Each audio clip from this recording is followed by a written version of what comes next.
Hi friends, my name is Imran. So మా ఛానల్లో ఇది ఫస్ట్ వీడియో. ఐ హోప్ ప్రతి ఒక్కరూ మా ప్రయత్నాన్ని ఎంకరేజ్ చేస్తారని మేము ఆశిస్తున్నాము. Please like, subscribe and please share with your friends. So ఈరోజు మనం నేర్చుకోబోయే topic Russian revolution.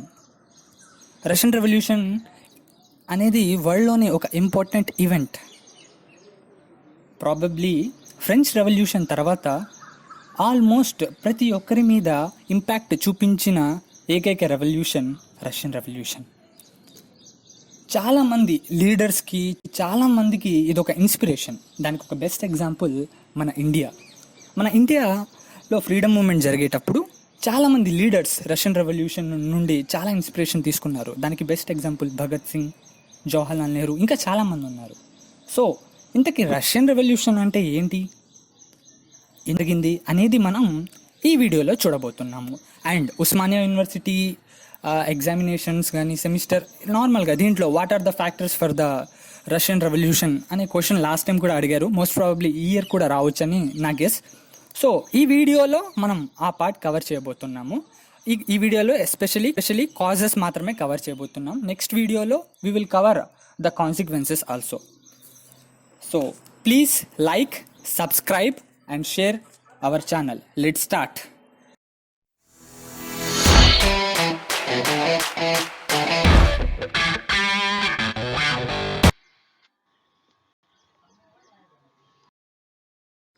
So friends, ఈ వరల్డ్ మ్యాప్లో కనిపించే డార్క్ గ్రీన్ ఏరియా ఉంది కదా, ఈ ఏరియానే మనం రష్యా అని పిలుస్తాము. డన్. సో రష్యా యొక్క present capital city Moscow and present currency వచ్చేసి Russian rouble. Now, the Russian Revolution took place in 1917. Russian revolution అనేది 1917లో జరిగింది. ఎస్పెషలీ వరల్డ్ వార్ 1 1914 to 1919 ఈ టైంలో వరల్డ్ వార్ 1 అనేది జరిగింది. ఈ వరల్డ్ వార్ 1 చివరి దశలో ఈ రష్యన్ రెవల్యూషన్ అనేది జరిగింది. ఈ రష్యన్ రెవల్యూషన్ జరగడం వల్ల రష్యా అనేది వరల్డ్ వార్ 1లో నుండి బయటకి వచ్చింది. ఓకే, ఈ రష్యన్ రెవల్యూషన్ ఫైనల్ అవుట్కమ్ ఏంటి అంటే, రష్యాకి అప్పుడు ఒక రాజు పరిపాలించేవాడు. ఓకే, అక్కడ ఎంపరర్ని, రాజుని జార్ అని పిలుస్తారు. కొన్నిసార్లు TSAR అని స్పెల్లింగ్ ఉంటుంది, ఇంకొన్నిసార్లు CZAR అని కూడా ఉంటుంది. Okay, don't get confuse. So ఈ రష్యన్ రెవల్యూషన్ అనేది ఆ రాజుని తీసేసి ఒక కమ్యూనిస్ట్ గవర్నమెంట్ అనేది ఫామ్ అయింది. ఈ మొత్తం కాంబినేషన్నే మనం రష్యన్ రెవల్యూషన్ అని అంటాము. ఓకే, ఫైనల్గా రష్యా అనేది యూనియన్ ఆఫ్ సోవియట్ సోషలిస్ట్ రిపబ్లిక్స్గా మారుతుంది. ఓకే, ఈ మొత్తం ప్రాసెస్ని రష్యన్ రెవల్యూషన్ అని అంటాము. నార్మల్గా రష్యన్ రెవల్యూషన్ అనేది it is the combination of 2 revolution. ఒకటి ఫిబ్రవరి రెవల్యూషన్, ఇంకోటి అక్టోబర్ రెవల్యూషన్. ఈ 2 రెవల్యూషన్స్ని కలిపి మనం రష్యన్ రెవల్యూషన్ అని అంటాము. సో అసలు ఫిబ్రవరి రెవల్యూషన్ అంటే ఏంటి అనేది మనం ముందుగా తెలుసుకుందాం. ఫిబ్రవరి రెవల్యూషన్ ఏమవుతుంది అంటే, అక్కడ ఉన్న రాజుని తీసేసి ఒక ప్రొవిన్షియల్ గవర్నమెంట్ అనేది ఎస్టాబ్లిష్ చేస్తారు అక్కడ ఉన్న ప్రజలు. ఓకేనా, దాన్నే మనం ఫిబ్రవరి రెవల్యూషన్ అని పిలుస్తాము. యాక్చువల్లీ ఒరిజినల్గా ఈ ఫిబ్రవరి రెవల్యూషన్ అనేది మనం ఇప్పుడు ప్రజెంట్ యూజ్ చేసే గ్రెగోరియన్ క్యాలెండర్ ప్రకారం మార్చ్లో జరిగింది. బట్ ఆ టైంలో రష్యా వాళ్ళు జూలియన్ క్యాలెండర్ ఫాలో అయ్యేవాళ్ళు. క్యాలెండర్స్లో కూడా చాలా టైప్స్ ఉంటాయి. Like Muslims will follow hijra, something Hijri calendar. And మన తెలుగు వాళ్ళకి ఒక సపరేట్ క్యాలెండర్ ఉంటుంది. సేమ్ వే వరల్డ్ మొత్తంలో డిఫరెంట్ టైప్స్ ఆఫ్ క్యాలెండర్ ఉంటుంది. సో దాంట్లో Julian calendar and Gregorian calendar old టైమ్స్లో మోడర్న్ యూరోప్లో చాలా ఫేమస్. సో ఆ టైంలో రష్యా వాళ్ళు జూలియన్ క్యాలెండర్ ఫాలో అయ్యేవాళ్ళు. సో వాళ్ళు దాన్ని ఫిబ్రవరి రెవల్యూషన్ అని అంటాను. బట్ మన గ్రెగోరియన్ క్యాలెండర్ ప్రకారం ఈ ఫిబ్రవరి రెవల్యూషన్ అనేది మార్చ్లో జరిగింది. So this is we called February revolution. Now October revolution వచ్చేసి ఈ ప్రొవిన్షియల్ గవర్నమెంట్ అనేది సరిగ్గా వర్క్ చేయదు. అంటే జార్ నికోలస్ చాలా తప్పులు చేస్తాడు. అవి అసలు ఏం చేశాడు అనేది మనం ఇప్పుడు కాజెస్లో నేర్చుకోబోతున్నాము. సో చాలామంది ఈ ప్రొవిన్షియల్ గవర్నమెంట్ నుండి చాలా ఎక్స్పెక్ట్ చేస్తారు, మనకి చాలా మంచివి జరుగుతాయి, మనకి చాలా వరకు హెల్ప్ అవుతుంది అని చాలామంది ఆశిస్తారు. కానీ ఒకటి కూడా ఈ ప్రొవిన్షియల్ గవర్నమెంట్ అనేది వాళ్ళ ఎక్స్పెక్టేషన్స్కి రీచ్ అవ్వదు. ప్రజలందరూ మాకు మాకు ఈ వార్ వద్దు, మాకు తినడానికి ఫుడ్ కావాలి, మాకు ల్యాండ్ కావాలని అందరూ అడుగుతుంటే, కానీ ఆ ప్రొవిన్షియల్ గవర్నమెంట్ మాత్రం ఎలాంటి స్పందన, సరైన ప్రజల్ని సాటిస్ఫై అయ్యేలా ఎలాంటి డిసిషన్స్ తీసుకోదు. కావున బోల్షివిక్స్ లీడర్ అప్పుడు లెనిన్ అనే అతను ఉంటాడు. అసలు బోల్షివిక్ అంటే ఏంటి, మెన్షివిక్ అంటే ఏంటి అనేది మనం కాజెస్లో నేర్చుకుంటాం. సో ఈ గవర్నమెంట్ని తీసేసి ఫస్ట్ కమ్యూనిస్ట్ గవర్నమెంట్ అనేది ఎస్టాబ్లిష్ చేస్తారు. దాన్నే మనం అక్టోబర్ రెవల్యూషన్ అని అంటాము. సో ఈ 2 రెవల్యూషన్స్ని కలిపి మనం ఫిబ్రవరి రెవల్యూషన్ అంటాము. మళ్ళీ ఒక్కసారి చెప్తున్నాను, February revolution is about replacing tsar with a provincial government, and October revolution వచ్చేసి ఈ ప్రొవిన్షియల్ గవర్నమెంట్ని తీసేసి అక్కడున్న కొంతమంది ప్రజలు, వాళ్ళని బోల్షివిక్ అని అంటాము. ఆ బోల్షివిక్స్కి లీడర్ వచ్చేసి లెనిన్. ఓకే, ఈ లెనిన్ అనే అతను ఒక కమ్యూనిస్ట్ గవర్నమెంట్ని ఫామ్ చేస్తాడు. దీనివల్ల ప్రపంచంలోనే ఫస్ట్ టైం ఒక కమ్యూనిస్ట్ దేశంగా రష్యా అనేది ఆవిర్భవించింది. ఫ్రెండ్స్, రష్యన్ రెవల్యూషన్ అనేది 20th సెంచరీలో చాలా ఒక వెరీ ఇంపార్టెంట్ పొలిటికల్ ఈవెంట్. ఎందుకు అంటే ఆల్మోస్ట్ ఇందాక నేను ఇంట్రడక్షన్లో చెప్పినట్టు ఆల్మోస్ట్ ఆఫ్టర్ ఫ్రెంచ్ రెవల్యూషన్ అంత బాగా హ్యూమన్స్ మీద, వరల్డ్ సొసైటీ మీద ఇంపాక్ట్ క్రియేట్ చేసిన ఏకైక రెవల్యూషన్ రష్యన్ రెవల్యూషన్. అండ్ దీని యొక్క ఇంకో ఇంపార్టెన్స్ ఏంటి అంటే, for the first time curl Marx అనే అతని ఐడియా ఉండేది, సోషలిజం అండ్ ప్రొలెటేరియట్ రెవల్యూషన్ అనేది రియాలిటీ, అదేంటి నిజమయ్యిందన్నమాట. సో ఇక్కడ ప్రొలెటేరియట్ అంటే వర్కింగ్ క్లాస్, అంటే పనిచేసే వాళ్ళని కార్ల్ మార్క్స్ అతను ఆ విధంగా రిఫర్ చేశాడు, అంటే ఆ విధంగా పిలిచాడు, వాళ్ళని ఒక టర్మ్ ఇచ్చానమాట. సో అతను ఏం చెప్తాడు అంటే, అసలు గవర్నమెంట్, ఈ ప్రభుత్వాలు ఏమీ ఉండకూడదు, వర్కింగ్ క్లాస్ ఒక సమయాన్న అందరూ రివోల్ట్ చేస్తారు, ఆ రివోల్ట్ అయ్యాక ఎలాంటి గవర్నమెంట్స్ ఎలాంటివి ఉండవు, మొత్తం ప్రజలే పరిపాలిస్తారు, వర్కింగ్ క్లాసే పరిపాలిస్తారు అని కార్ల్ మార్క్స్ తన ఐడియాలజీ, తన డిఫరెంట్ బుక్స్లో మెన్షన్ చేస్తాడనమాట. సో అది ఫస్ట్ టైం, అవి వినటానికి చాలా ప్రాక్టికల్గా ఉండవు, కానీ ఫస్ట్ టైం అది ప్రాక్టికల్గా వర్కౌట్ అయింది ఈ రష్యన్ రెవల్యూషన్ ద్వారా. అండ్ రష్యన్ రెవల్యూషన్ అనేది చాలా పెద్దది మరియు చాలా పవర్ఫుల్ కంట్రీ ఆ టైంలో, ఎస్పెషల్లీ 19th సెంచరీ వరకు. ఈవెన్ నెపోలియన్ బొనాపార్టే కూడా దాన్ని ఆక్రమించుకోలేకపోతాడు, విఫలమవుతాడు. తర్వాత రష్యన్ రెవల్యూషన్ 20th సెంచరీ బిగినింగ్లో చాలా వీక్ అవుతుంది. ఆ టైంలో రష్యాని రామనవ్ డినాస్టీ వాళ్ళు పరిపాలించేవాళ్ళు. రష్యన్ రెవల్యూషన్ జరిగేటప్పుడు జార్ నికోలస్ II, అంటే ఎంపరర్ నికోలస్ II అనే అతను పరిపాలించేవాడు. ఓకే, రష్యన్ రెవల్యూషన్ ఆ టైంలోనే రష్యా అనేది డొమెస్టికల్గా మరియు ఇంటర్నేషనల్ పరంగా చాలా ప్రాబ్లమ్స్ని ఫేస్ చేసింది. అంటే డొమెస్టికల్ పరంగా వర్కర్స్కి పాపులేషన్ ఎక్కువ అవ్వడము, మరియు సరైన ఫుడ్ ఉండకపోవడము, ఇన్ఈక్వాలిటీస్ ఎక్కువగా ఉండడం. అంటే డొమెస్టిక్ అంటే ఇంటర్నల్గా మరియు ఎక్స్టర్నల్గా, ఇంటర్నేషనల్ రిలేషన్ పరంగా చూసుకుంటే వరల్డ్ వార్లో అనుకున్నంత సక్సెస్ రాదు. జపాన్ అండ్ రష్యా వార్లో రష్యా ఓడిపోతుంది. ఇలా ప్రతి చోట రష్యాకి ఎక్స్టర్నల్గా మరియు ఇంటర్నల్గా చాలా ప్రాబ్లమ్స్ అనేవి ఫేస్ చేస్తూ ఉంది. ఓకే, ఈ అన్ని ఈవెంట్స్ అనేవి రష్యన్ రెవల్యూషన్ 1917లో జరగడానికి దారితీశాయి. నౌ అసలు రష్యన్ రెవల్యూషన్ జరగడానికి కొన్ని కాజెస్ ఉన్నాయి, మేజర్ కాజెస్. అవి మనం చూస్తాము. పొలిటికల్ కాజెస్, ఎకనామికల్ డిస్పారిటీ, ఎలా వెస్టర్న్ ఐడియాస్ అనేవి రష్యన్ రెవల్యూషన్ జరగడానికి హెల్ప్ చేశాయి.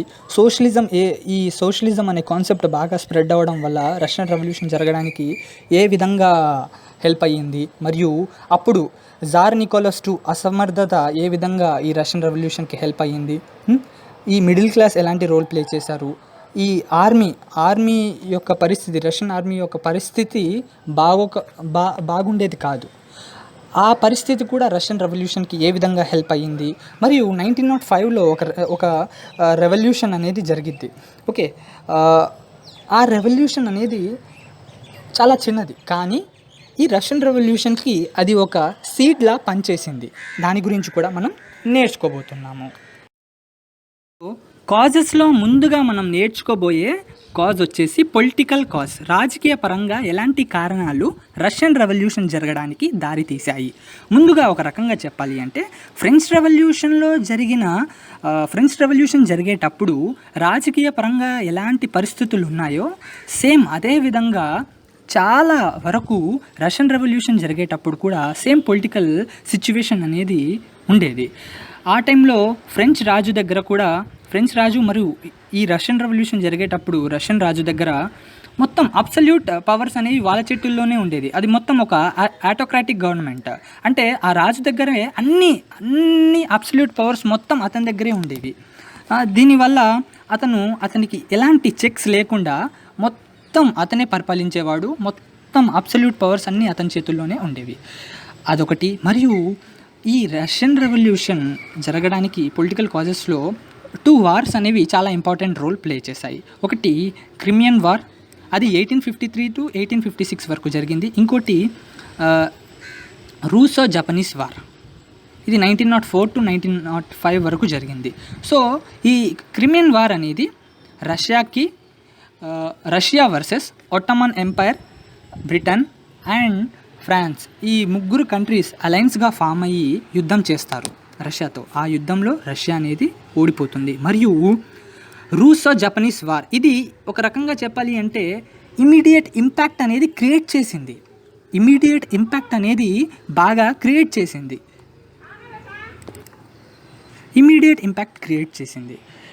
అసలు ఏంటి రూసో జపనీస్ వార్ అంటే ఏంటి? రూసో అంటే ఇక్కడ రష్యా అని అర్థం. మనం ఇండియాని ఇండో అని అంటాం కదా, ఇండో పాక్ లాగా రూసో. Okay, next Japan. మీరు గమనించినట్టయితే జపాన్ అనేది చాలా చిన్న కంట్రీ. జపాన్ అనే ఒక చిన్న ఎలుక ఒక పెద్ద ఏనుగుని ఓడించినంత పని అయింది ఈ రూసో జపనీస్ వార్లో. ఎందుకంటే జపాన్ అనేది మిలిటరీ పరంగా స్ట్రాంగ్, కొంచెం పర్వాలేదు, బట్ రష్యా ఇంకా స్ట్రాంగ్గా ఉండేది ఆ టైంలో. ఓకే, బట్ రష్యా అనేది ఓడిపోయింది. అంటే వరల్డ్ మొత్తాన్ని ఈ ఈవెంట్ని ఒక చిన్న ఎలుక ఒక పెద్ద ఏనుగుని ఓడించింది అనే విధంగా డిస్క్రైబ్ చేశారు. సో ఈ రెండు యుద్ధాల్లో కంట్రీ అనేది ఓడిపోయింది, రష్యా అనే కంట్రీ ఓడిపోయింది. దీనివల్ల ఏంటి అంటే ప్రజల్లో ఏం కనిపించింది అంటే ఈ రాజుల యొక్క అసమర్థత అనేది కనిపించింది. వీళ్ళ వల్ల చేత కాదు, ఎందుకంటే మొత్తం పవర్ వీళ్ళ చేతుల్లోనే ఉండేది, వీళ్ళే పరిపాలిస్తున్నారు, గెలిచినా ఓడినా వీళ్ళే రెస్పాన్సిబుల్. సో ప్రజల్లో ఈ రాజులు అంత బాగా పరిపాలించట్లేదు, వీళ్ళ దగ్గర అంత సమర్థత లేదు అనే భావన అనేది ఏర్పడింది. ఇంకోటి, ఆ టైంలో ఆ రాజులు డివైన్ రైట్ థియరీ ఆఫ్ కిన్షిప్లో బిలీవ్ చేసేవాళ్ళు. అంటే ఏంటి, వాళ్ళందరూ ఏ విధంగా బిలీవ్ చేసేవాళ్ళు అంటే మేము దేవుడి యొక్క ప్రతిరూపము, భూమి మీద దేవుడి యొక్క ప్రతిరూపము, మేము ఏది చేసినా అది కరెక్టే అనే భావనలో ఈ రష్యన్ రాజులు ఉండేవాళ్ళు అన్నమాట. అండ్ అతని కింద వర్క్ చేసే చాలా మంది ఆఫీసర్స్ కానీ వీళ్ళు ప్రజలతో సరిగ్గా ఉండేవాళ్ళు కాదు, వాళ్ళని చాలా హింస పెట్టేవాళ్ళు. ఓకే, ప్రజలకి చాలా వరకు ఫ్రీడమ్ ఉండేది కాదు, వాళ్ళకి ఫ్రీడమ్ ఆఫ్ ఎక్స్ప్రెషన్ కానీ వాళ్ళందరూ కలిసి అసెంబుల్ అవ్వడానికి కూడా పర్మిషన్ ఇచ్చేవాళ్ళు కాదు. And while the nobles enjoyed all privileges, the peasants were reeling under the burden of taxation. So దీని అర్థం ఏంటి అంటే ఈ నోబుల్స్ అంటే ఒక రకంగా చెప్పాలంటే మన దగ్గర జమీందార్స్ లాంటి వాళ్ళు, వీళ్ళు అన్ని రకాలుగా చాలా ఎంజాయ్ చేసేవాళ్ళు. ఏ విధంగా ఎంజాయ్ చేసేవాళ్ళు, ఈ పీజెంట్స్ రైతుల దగ్గర నుండి ఎక్కువగా ట్యాక్సెస్ కలెక్ట్ చేసి వాళ్ళని చాలా బాధ పెట్టేవాళ్ళు. ప్రతి డిపార్ట్మెంట్లో ఇన్ఎఫిషియన్సీ అనేది ఉండేది. అండ్ ఈ అన్ని కారణాల వల్ల 1905లో ఒక రెవల్యూషన్ అనేది జరిగిద్ది. అప్పుడు రాజు అనేవాడు అప్పుడు మేల్కొంటాడు. అప్పుడు ఏమనిపించింది రాజుకి, ఓకే నా దగ్గర మొత్తం పవర్స్ ఉండే లోపల ప్రజలు చాలా అన్కంఫర్టబుల్గా ఫీల్ అవుతున్నారు అని అతను డూమా అనేది క్రియేట్ చేస్తాడు. డూమా అంటే రష్యన్ పార్లమెంట్. మనం పార్లమెంట్ని లోక్సభ, రాజ్యసభ అని ఎలా పిలుస్తామో ఆ విధంగా రష్యాలో ఆ టైంలో డూమాని పార్లమెంట్ అని పిలిచేవాళ్ళు. ఓకే.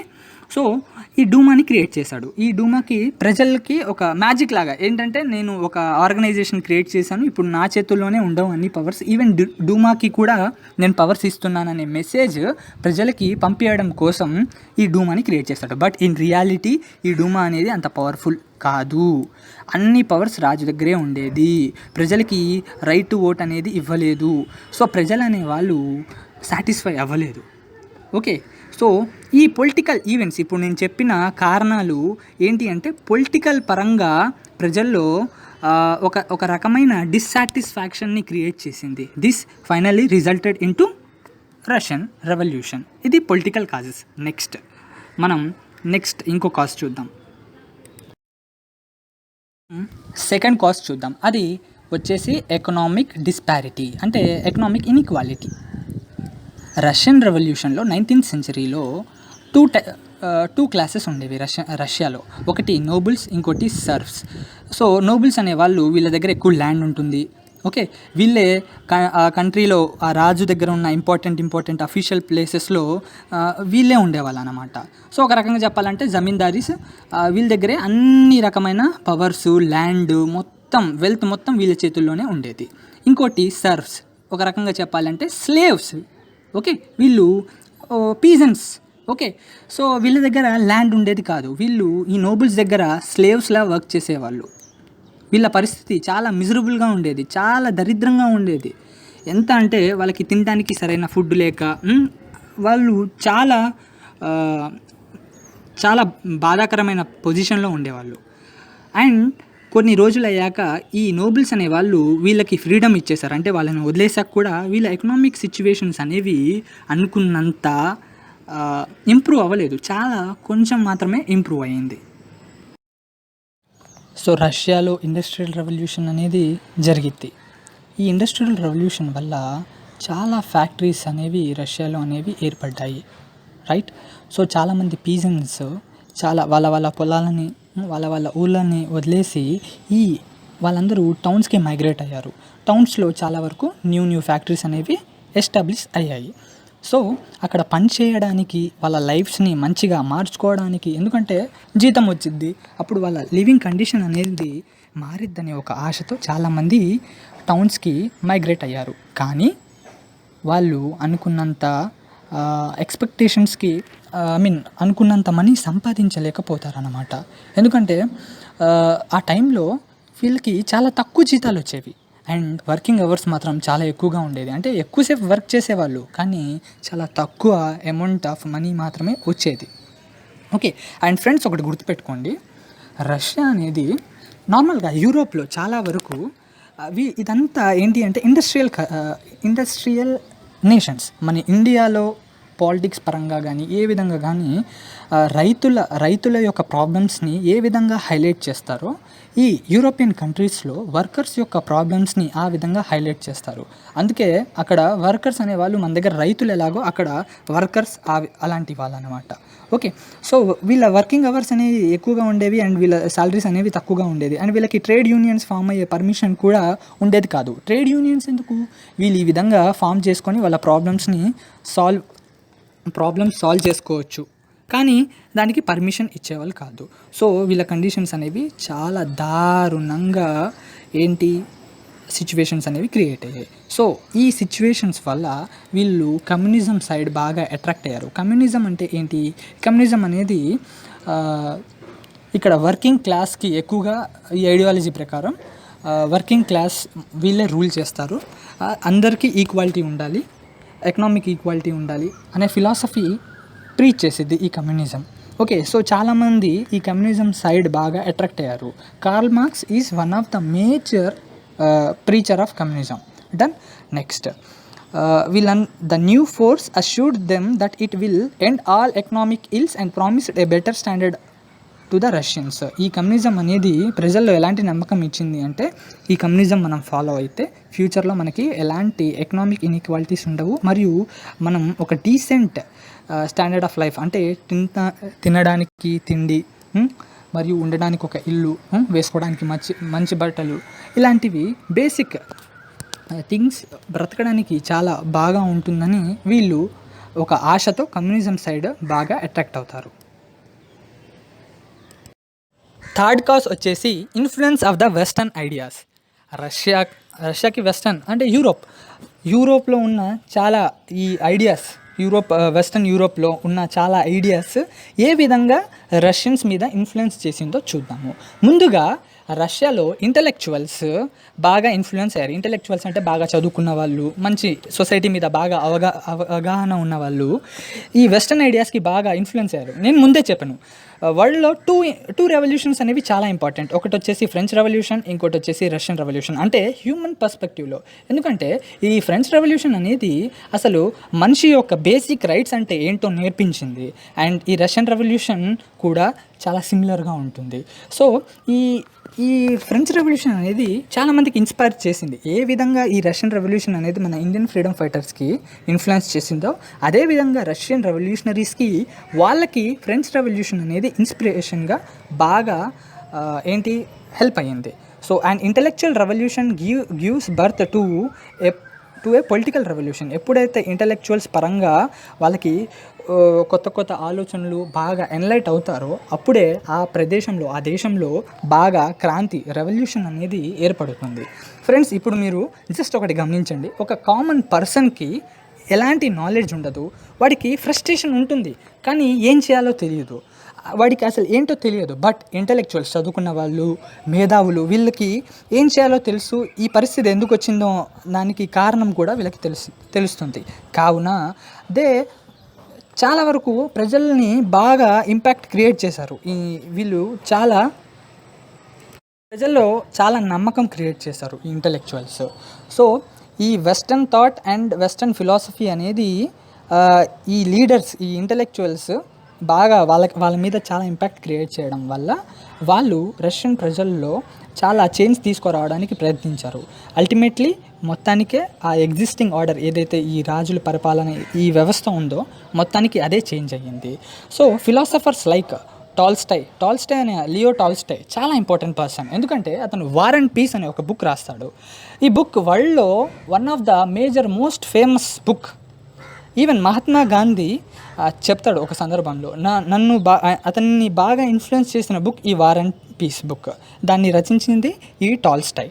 అండ్ మ్యాక్సిమమ్ గోర్కే, టురెంజేవ్ ఇలాంటి చాలామంది ఫిలాసఫర్స్ వాళ్ళ నావెల్స్లో ప్రజలు ఎలాంటి దీనమైన పరిస్థితిని ఎదుర్కొంటున్నారో, ఎలాంటి స్థితిలో ఉన్నారో చాలామందికి వాళ్ళ నావెల్స్ ద్వారా వాళ్ళు ప్రజల్లోకి ఒక ఇండైరెక్ట్ మెంటల్గా వాళ్ళని ప్రిపేర్ చేశారన్నమాట రెవల్యూషన్కి. ఇది మన పరిస్థితి, ఈ విధంగా మనం ఉన్నాము అని ఇండైరెక్ట్గా మెంటల్గా ప్రజల్ని ప్రిపేర్ చేశారు రెవల్యూషన్ కోసం. And here we comes the Guru Karl Marx.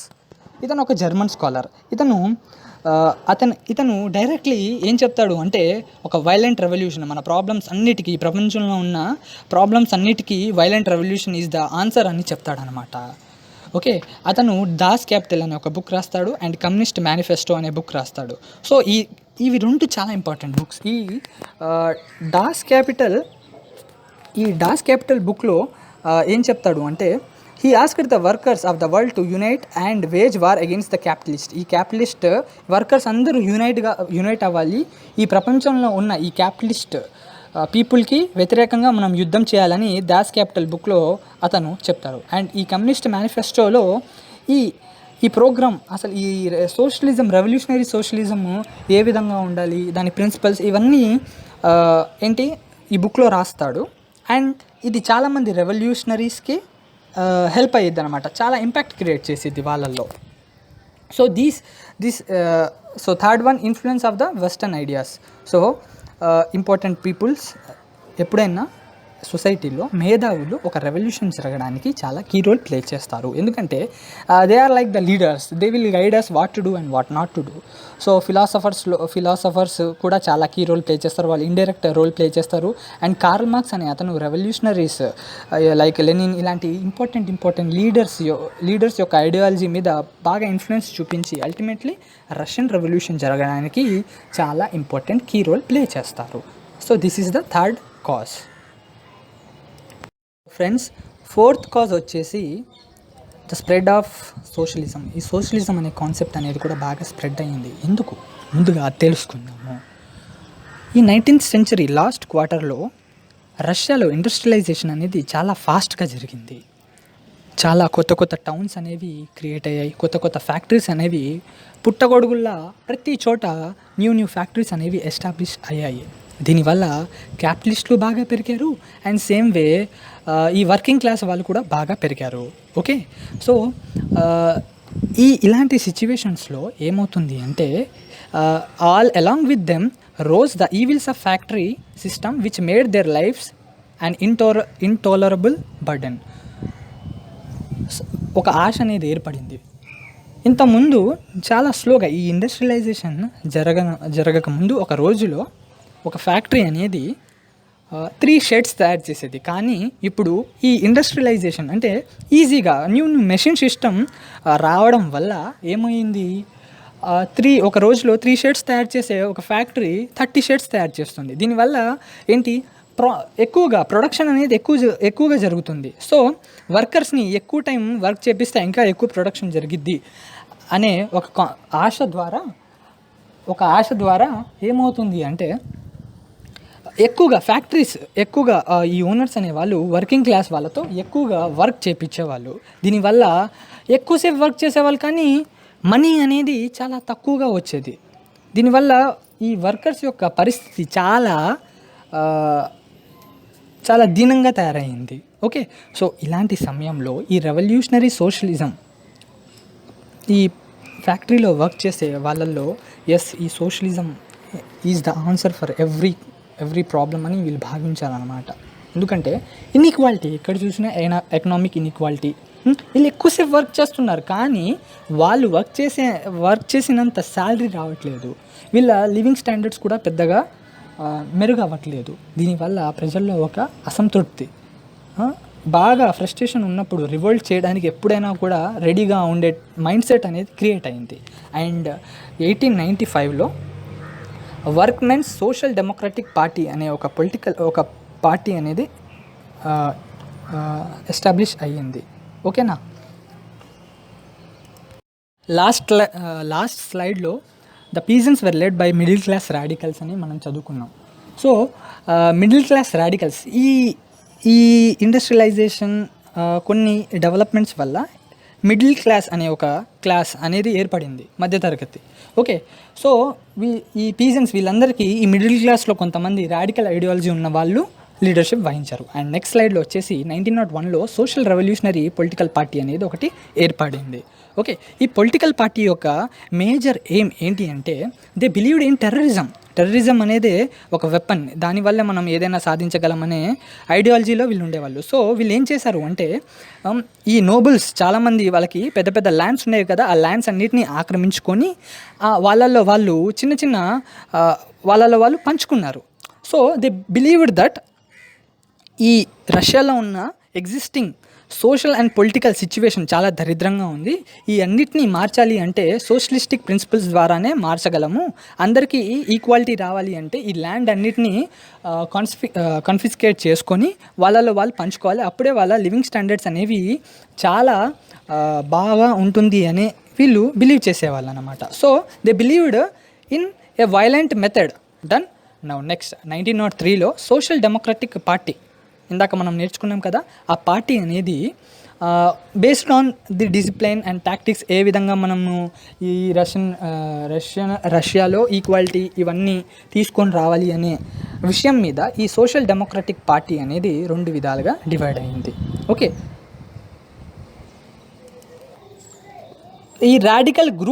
ఈ సోషల్ డెమోక్రటిక్ పార్టీలో ఉన్న రాడికల్ గ్రూప్ని ఎవరు లీడ్ చేశారు? వాల్దిమిర్ యులినావ్ లెనిన్, అతన్ని పాపులర్గా లెనిన్ పేరుతో పిలుస్తారు. ఓకే, సో మొత్తానికి పార్టీ అనేది 2 విధాలుగా డివైడ్ అయింది. ఒకటి బోల్షివిక్, ఇంకోటి మెన్షివిక్. ఇంతకీ అసలు బోల్షివిక్ అంటే ఏంటి, మెన్షివిక్ అంటే ఏంటి? రష్యన్లో బోల్షివిక్ అంటే the men of majority. Actually party meeting ప్రకారం వీళ్ళకి ఎక్కువగా సపోర్ట్ ఉంటుంది. సో బోల్షివిక్స్ అంటే మెజారిటీ పీపుల్ బిలీవ్ చేసే ఐడియాలజీని బోల్షివిక్ అని పిలుస్తాము. అండ్ మెన్షివిక్ అంటే వీళ్ళు కొంచెం మోడరేట్స్ అన్నమాట. ఓకే, వీళ్ళు minority men. Group of minority men, వీళ్ళు కొంచెం తక్కువగా ఉంటారు అంటే బోల్షివిక్స్తో పోల్చుకుంటే, and they believed in moderate principles. చూసుకున్నట్టయితే Bolsheviks, the Bolsheviks stood for extreme measures and aimed at establishing the dictatorship of proletariat in Russia. అంటే ఈ వర్కింగ్ క్లాస్ యొక్క ఒక డిక్టేటర్షిప్, ఒక గవర్నమెంట్ ఎస్టాబ్లిష్ చేయాలి, చాలా రాడికల్గా వర్క్ చేయాలి, చాలా తొందరగా వర్క్ చేయాలి అని బిలీవ్ చేసేవాళ్ళు బోల్షివిక్స్. సో మెన్షివిక్ అనే వాళ్ళు ఏమో వచ్చేసి on the other hand favoured for the ట్రింప్ of socialism by slow and gradual process. Friends, social democratic అని ఒక పొలిటికల్ పార్టీ ఉండేది. ఓకే, సో మన ఇండియాలో ఏ విధంగా అయితే ఇండియన్ నేషనల్ కాంగ్రెస్ పార్టీ ఉండేదో అదే విధంగా సోషల్ డెమోక్రటిక్ పొలిటికల్ పార్టీ అనేది ఒకటి ఉండేది. సో వాళ్ళల్లో బేస్డ్ ఆన్, అంటే మనం వీళ్ళ ఇద్దరు ఐడియాలజీ ఒకటే, అల్టిమేట్గా సోషలిజం ఎస్టాబ్లిష్ చేయాలి, ఓకే, సోషలిస్టిక్ గవర్నమెంట్ ఎస్టాబ్లిష్ చేయాలి. కానీ ఏ విధంగా ఎస్టాబ్లిష్ చేయాలి అనే ఆలోచన, ఆ విధానం దగ్గర వీళ్ళిద్దరికీ డిఫరెన్సెస్ వస్తాయి. అందుకే వీళ్ళిద్దరు విడిపోతారు. బోల్షివిక్స్ ఏమో చాలా తొందరగా రాడికల్గా చేయాలి అని అనుకుంటారు. మెన్షివిక్ వచ్చేసి లేదు, చాలా స్లోగా నిదానంగా చేద్దామని బిలీవ్ చేసేవాళ్ళు ఈ మెన్షివిక్. డన్. ఫిఫ్త్ కాజ్ వచ్చేసి రైజ్ ఆఫ్ మిడిల్ క్లాస్, మధ్యతరగతి. అదేంటి అసలు మిడిల్ క్లాస్ ఏంటి, ఇంతకుముందు లేదా అంటే ఫ్రెండ్స్, ఇంతకుముందు ఉన్నోడు లేనోడు మాత్రమే ఉండేవాళ్ళు. సో ఎప్పుడైతే ఈ ఇండస్ట్రియల్ రెవల్యూషన్ కొన్ని చేంజెస్ వల్ల there living standards became good. Okay, so అప్పుడు సొసైటీలో ఏ విధంగా అంటే మొత్తం ఉన్నవాడు, కొంచెం ఉన్నవాడు అండ్ అసలు ఏం లేనివాడు, కొంచెం ఉన్నవాడిని మనం మిడిల్ క్లాస్ అనేవాళ్ళు అంటున్నాం. ఓకే, ఈ 20th century వచ్చేసరికి చాలా వరకు ఈ రష్యాలో మిడిల్ క్లాస్ వాళ్ళు పెరిగారనమాట. ఓకే, సో వాళ్ళకి ఈ మర్చెంట్స్, కొంతమంది ఫ్యాక్టరీ ఓనర్స్ అండ్ కొంతమంది బిజినెస్ మెన్ చాలామంది వీళ్ళకి సపోర్ట్ చేసేవాళ్ళు. ఓకే, సో వీళ్ళు ఏం డిమాండ్ చేయడం స్టార్ట్ చేశారు అంటే కొన్ని లిబరల్ రిఫార్మ్స్ కావాలి, మాకంటూ ఒక ఎలక్టెడ్ గవర్నమెంట్ కావాలి, ఓకే, రెస్పాన్సిబుల్ మినిస్ట్రీ కావాలి, ప్రజలందరికీ ఈక్వాలిటీ కావాలి, ప్రెస్కి ఫ్రీడమ్ కావాలి, మాకు ఇష్టమైన రిలీజియన్ ప్రొఫెస్ చేసుకోవడానికి ఫ్రీడమ్ కావాలి, ఫ్రీడమ్ ఆఫ్ స్పీచ్ కావాలనే ఐడియాలజీస్ అనేవి, భావనలు అండ్ అవసరాలు అనేవి వీళ్ళు అడగడం స్టార్ట్ చేశారు. ఓకే, ఈ కారణాల వల్ల కూడా రష్యన్ రెవల్యూషన్ జరగడానికి హెల్ప్ అయ్యింది. సో నెక్స్ట్ కాజ్ వచ్చేసి incompetence of tsar Nicholas II. So ఈ జార్ నికోలస్ II యొక్క అసమర్థత ఏ విధంగా రష్యన్ రెవల్యూషన్కి దారి తీసిందనేది మనం ఇప్పుడు తెలుసుకోబోతున్నాము. నార్మల్గా ఈ జార్ నికోలస్ II అనే అతను అతను మంచి పర్సనే. ఓకే, లిబరల్గా ఉండేవాడు అతని సర్వెంట్స్ అండ్ అతని సబ్జెక్ట్స్ అంటే ఏంటి, నార్మల్గా డెమోక్రసీలో మనం ప్రజల్ని సిటిజన్స్ అని అంటాము. కానీ ఎప్పుడైతే ఈ డిక్టేటర్షిప్ రాజు పరిపాలించేటప్పుడు ప్రజల్ని మనం సబ్జెక్ట్స్ అని పిలుస్తాము. Okay, done.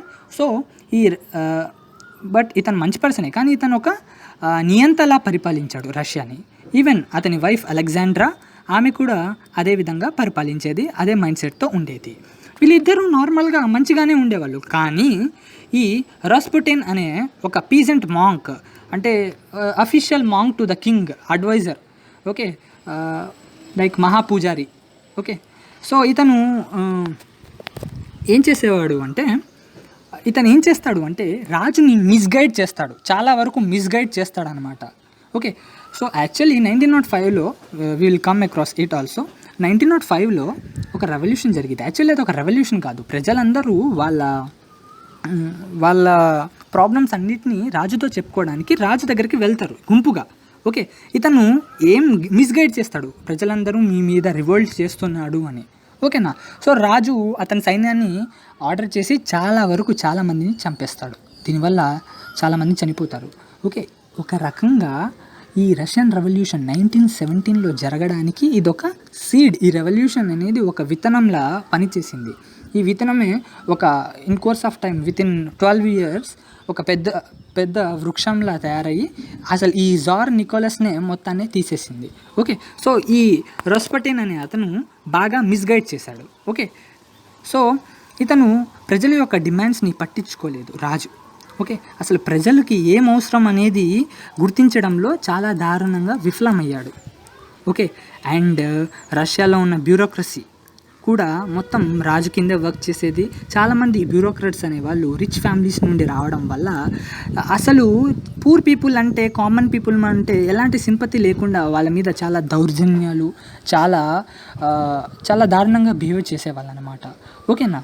సో దీనివల్ల ఈ నికోలస్ టైం మొత్తంలో ఏమవుతుంది అంటే ప్రజలందరూ చాలా అణుగదొక్కబడ్డారు. Okay. And finally Tsar Nicholas failed to understand the power of the new forces that were surging around him. This attitude of the Tsar towards the masses acted as a potential cause for the revolution of 1917. So ఓవరాల్గా ఈ new force అంటే ఈ ప్రజల్లో ఉన్న new communism ఈ ideology అనేది రాజు గ్రహించలేకపోయాడు. దాని యొక్క పవర్ని అసలు గ్రహించలేకపోయాడు. మేబీ నాకు ఫ్యూచర్లో రివోల్ట్ వచ్చిద్ది ఆ సొయ్యిలో లేడు ఇతను. ఓకే. సో ఫైనల్లీ ఏం జరిగింది, ఈ రాజు యొక్క యాటిట్యూడ్ ప్రజలకి నచ్చక మొత్తానికి రెవల్యూషన్ జరగడానికి ఈ రాజు యొక్క అసమర్థత అనేది చాలా కీ రోల్ ప్లే చేసింది. డన్. నౌ 7th కాజ్ వచ్చేసి ద రెవల్యూషనరీ క్రైసిస్ ఆఫ్ 1905. ఈ 1905లో ఒక రెవల్యూషన్ జరిగిందని చెప్పాను కదా, దాని గురించి ఇప్పుడు మనం చూద్దాం. అసలు ఏంటి అది రష్యన్ రెవల్యూషన్ జరగడానికి ఏ విధంగా హెల్ప్ అయిందో చూద్దాం. So the working class of Saint Petersburg. Friends, ఆ టైంలో ఇంపీరియల్ రష్యా అంటే రాజులు పరిపాలించేటప్పుడు, ఇప్పుడు ప్రజెంట్ క్యాపిటల్ సిటీ మాస్కో అని మనం ఇందాక స్టార్టింగ్లో తెలుసుకున్నాం కదా, ఆ టైంలో వాళ్ళ capital city Saint Petersburg. Okay. So it was the imperial capital city of Russia. Okay. అక్కడ ఉన్న వర్కర్స్ అందరూ స్ట్రైక్ చేస్తారు. ఓకే. ఎందుకు అంటే ఎక్కడికి వెళ్తారంటే జార్ ప్యాలెస్కి వెళ్తారనమాట. ఎందుకు? వాళ్ళు ఒక పిటిషన్ ఇవ్వడానికి. ఓకే సార్, ఇవి మా ప్రాబ్లమ్స్, మా సిచ్యువేషన్ ఈ విధంగా ఉంది, మీరు ఖచ్చితంగా ఏదో ఒకటి చేయండి అని వాళ్ళ బాధలు చెప్పుకోవడానికి under the leadership of father Gapon ఆయన నేతృత్వంలో ఈ ప్రజలందరూ వెళ్తారనమాట. When workers reached the tsar palace the guards fired on the unarmed crowd. So ప్రజల దగ్గర ఎలాంటి వెపన్స్ లేవు, వీళ్ళందరూ గుంపుగా వెళ్ళారు. కానీ నేను ఇందాక చెప్పినట్టు ఆ మాంక్ అని అతను రాజుని మిస్గైడ్ చేస్తాడు. ఏమని? ప్రజలు మీ మీద రివోల్ట్ చేయడానికి వస్తున్నారని. రాజేం చేస్తాడు, వెంటనే అతని సోల్జర్స్ని వెంటనే వాళ్ళ మీద ఫైర్ చేయండి అని చెప్తాడు. దీనివల్ల చాలా వరకు మిస్ఇన్ఫర్మేషన్ వల్ల చాలామంది ప్రజలు చనిపోతారు. ఓకే. ఈ సిచ్యువేషన్ అనేది ఎప్పుడు జరిగిద్ది అంటే 22 జనవరి 1905. ఆ రోజు సండే అవుతుంది. సో దాన్నే మనం బ్లడీ సండేగా కూడా పిలుస్తారనమాట. ఓకేనా. సో ఈ రెవల్యూషన్ 1905 రెవల్యూషన్ అనేది 1917 రెవల్యూషన్ జరగడానికి ఒక మేజర్ గా హెల్ప్ అయింది అనమాట, ఒక సీడ్లా హెల్ప్ అయింది. సో 1905 రెవల్యూషన్ అనేది రష్యా మొత్తంలో రెవల్యూషనరీ యాక్టివిటీస్ అనేవి బాగా పెంచాయి. అంతేకాకుండా same year Russia and Japanese war అనేది జరిగిద్ది. ఓకే. దాంట్లో రష్యా అనేది ఓడిపోయిద్ది. ఓకే. జపాన్ అనేది గెలిచేది. అదొక చిన్న కంట్రీ, కానీ ఒక పెద్ద ఏనుగుని ఓడించింది. ఓకే. దీనివల్ల ప్రజల్లో బాగా కోపం వచ్చింది. ఓకే. చాలామంది పైగా ఈ బ్లడీ సండే వల్ల కూడా ప్రజల్లో ఇంకా బాగా కోపంతో ఉంటారనమాట ప్రజలు. ఓకే. ఆ టైంలో ఏమవుతుంది అంటే ఎవరైతే వర్కర్స్ ఉంటారో ఆ వర్కర్స్ అందరూ పనిచేయడం ఆపేస్తారు. అండ్ ఎవరైతే పీజెంట్స్ ఈ నోబుల్స్ ల్యాండ్లో వర్క్ చేసే వాళ్ళందరూ ఉంటారో వాళ్ళు ఈ ల్యాండ్ లార్డ్స్ యొక్క ల్యాండ్ని ఆక్రమించుకుంటారు చాలా వరకు. ఓకే. బై 1906 వరకు ఆల్మోస్ట్ రష్యా మొత్తం ఈ రెవల్యూషనరీ అట్మాస్ఫియర్ అనేది ఆల్మోస్ట్ మొత్తం స్ప్రెడ్ అయ్యి ఉంటుంది. So they are almost prepared for revolution.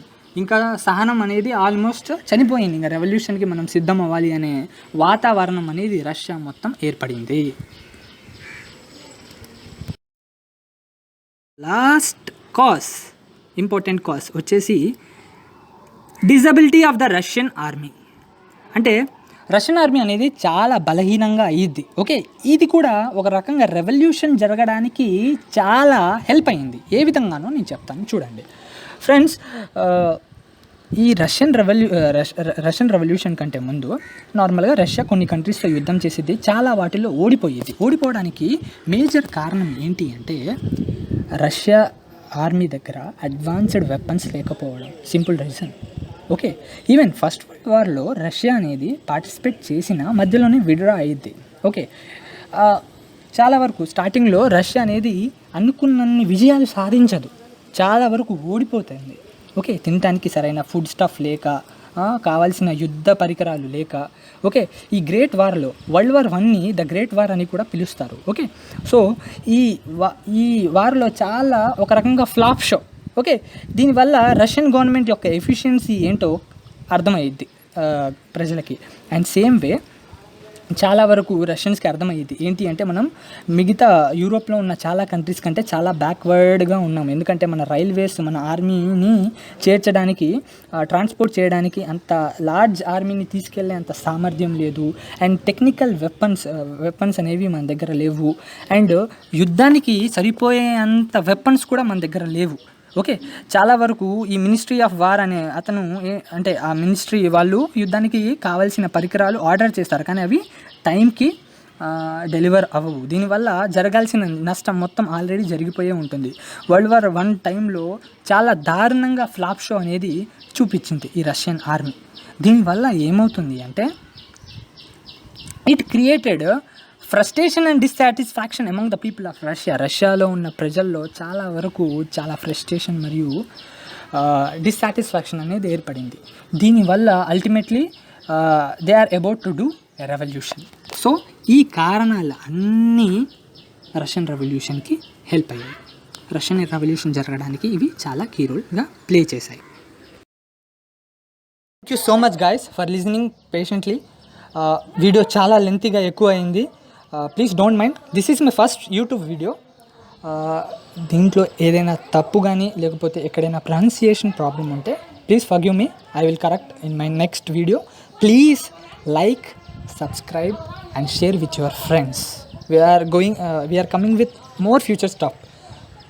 ఒకవేళ మేము సరిగ్గా వర్క్ చేయాలి అంటే మాకు మీ ఎంకరేజ్మెంట్ కావాలి. I'm not just only single person, I have a team. మా టీమ్ మెంబర్స్ అందరినీ we will announce soon. But please మీరు ఎక్కువ లైక్స్ కానీ షేర్ కానీ ఎక్కువ వ్యూస్ వస్తే ఓకే, మీ అందరికీ మా వీడియోస్ నచ్చుతున్నాయి, మేము ఇంకా చేయాలి అని మాకు ఇండైరెక్ట్గా ఒక మెసేజ్ వచ్చింది. Please guys, please like, share and subscribe our channel. Thank you so much.